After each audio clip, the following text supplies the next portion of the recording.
বাংলাদেশ থেকে এবং কি মিডল ইস্টের থেকে যারা তুর্কি সাইপ্রাস আসতে চাচ্ছেন তারা অনেকেই মনে করেন যে তুর্কি সাইপ্রাসে 2025 সালে ভিসার জন্য অ্যাপ্লাই করলেই বুঝি ভিসা মিলে যায় এবং কি খুব দ্রুতই আপনি তুর্কি সাইপ্রাসে আসতে পারবেন। তাদের জন্য আজকের এই ভিডিওটি খুবই জরুরি, খুবই ইম্পর্টেন্ট।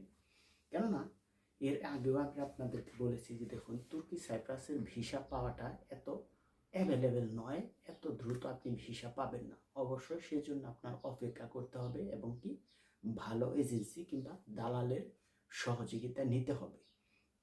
যদিও তুর্কি সাইপ্রাসের এম্বাসি বাংলাদেশে নেই কিংবা বাংলাদেশের এম্বাসি তুর্কি সাইপ্রাসে নেই, তারপরেও তুর্কি সাইপ্রাস থেকে ওয়ার্কার ভিসা বের হয় এবং কি ওয়ার্কার আসতে পারে। তবে হ্যাঁ, আসতে চাইলে অবশ্যই আপনাকে ইমিগ্রেশন কন্ট্যাক্ট করেই আসতে হবে। আপনি কোনোভাবেই বডি কন্ট্যাক্ট ছাড়া বাংলাদেশ থেকে তুর্কি সাইপ্রাসের ফ্লাইটে আসতে পারবেন না। আর দ্বিতীয় কথা হচ্ছে, তুর্কি সাইপ্রাসে আসতে চাইলে আপনি সরাসরি সাইপ্রাসের কোনো ফ্লাইট পাবেন না। অবশ্যই আপনাকে কোনো না কোনো দেশে ট্রানজিট হয়ে তারপরে আসতে হবে, অর্থাৎ কোনো না কোনো দেশে ভায়া হয়ে আপনার ফ্লাইটটা হবে। সরাসরি ফ্লাইটও যদি হয় ঢাকা থেকে সর্বোচ্চ আপনার ইসলামপুরের ফ্লাইট হতে পারে, অর্থাৎ তুর্কির ফ্লাইট হতে পারে। তুর্কির থেকে আপনাকে সাইপ্রাসে আসতে হবে। আর সেজন্যই এখানে কিছু কিছু প্রবলেম আপনাকে ফেস করতে হতে পারে। আপনি যদি লিগ্যালভাবে ভিসা হাতে পেয়েও যান, তারপরেও আপনাকে কিছু প্রবলেম ফেস করতে হতে পারে। তার মানে এই নয় যে আপনি ভিসা হাতে পেলে আপনি কোনো না কোনোভাবে বডি কন্ট্যাক্ট আটকে যাবেন, আসতে পারবেন না, এরকম কোনো রেকর্ড নেই। তুর্কি সাইপ্রাসের ভিসা যদি একবার আপনি হাতে পেয়ে যান এবং কি সেটা যদি ওয়ার্কার ভিসা, স্টুডেন্ট ভিসা কিংবা ট্যুরিস্টেরও হয়ে যায়, সেক্ষেত্রে আপনি কোনো না কোনোভাবে আসতে পারবেন এবং কি যে এজেন্সি আপনাকে ভিসা ম্যানেজ করে দেবে সে যেভাবেই হোক না কেন আপনার ফ্লাইট করতে পারবে। আর দ্বিতীয় কথা হচ্ছে, এখন অনেকেই মনে করছেন যে হয়তোবা 6 মাস, 3 মাস, 2 মাস কিংবা 15 দিনে ভিসা হাতে পাওয়া যায়। আসলে পাওয়া যায় না, বিষয়টা এরকম নয়। অবশ্যই পাওয়া যায়, তবে শতকরা 5%, 5% মানুষ দেখা যায় যে 1 মাস, 2 মাস, 6 মাসের ভেতর হাতে ভিসা পেয়ে যায়। কিন্তু মোটামুটি বলা চলে যে 50% ওয়ার্কারের ভিসাগুলোই কিন্তু দেখা যায় 6 মাস, 1 বছর, তারও অধিক ওয়েট করতে হচ্ছে। কারণ তুর্কি সাইপ্রাস এই অংশটি খুবই ছোট্ট একটি দেশ এবং এই দেশে মানে কারখানা এত অ্যাভেলেবেল নয়, ফ্যাক্টরি এত অ্যাভেলেবেল নয়। এখানে বর্তমান কনস্ট্রাকশনের কাজেরই চাহিদা বেশি।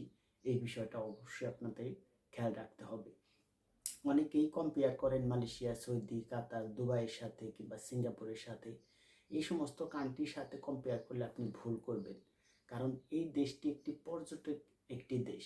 এই দেশে পর্যটকের উপর ডিপেন্ডস করে এই দেশটি বর্তমান উপরের দিকে ধাপে ধাপে এগিয়ে যাচ্ছে। মূলত এই দেশে এত অ্যাভেলেবেল কোম্পানি নেই যে আপনি ইচ্ছে করলেই যে কোনো একটি ফ্যাক্টরিতে আসবেন, যে কোনো ভালো একটি ভিসায় আসবেন, সেটা কিন্তু হবে না। 2025 সালে যারা আসার জন্য আপনি পাসপোর্ট ভিসা অ্যাপ্লাই করে রেখেছেন, টাকা পয়সা জমা দিয়েছেন, আপনারা ভিসা চুজ করবেন না।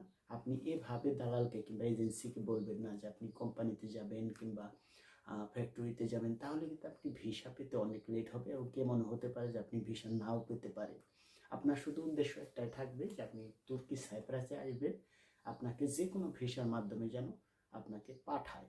তবে হ্যাঁ, একটু ট্রাই করবেন যে এজেন্সির কাছে দেবেন সে যেন সাপ্লাই কোম্পানিতে না দেয় কিংবা ঠিকাদারের আন্ডারের কোনো ভিসা তুর্কি সাইপ্রাসে না দেয়। কারণ বর্তমান তুর্কি সাইপ্রাসে ঠিকাদারি আন্ডারের ভিসাই বেশি বের হয়, অর্থাৎ কনস্ট্রাকশনের ভিসাই বেশি বের হয়। আর কনস্ট্রাকশনের কাজের মধ্যে ঠিকাদারির আন্ডারেই কোম্পানিগুলো বেশি চলে।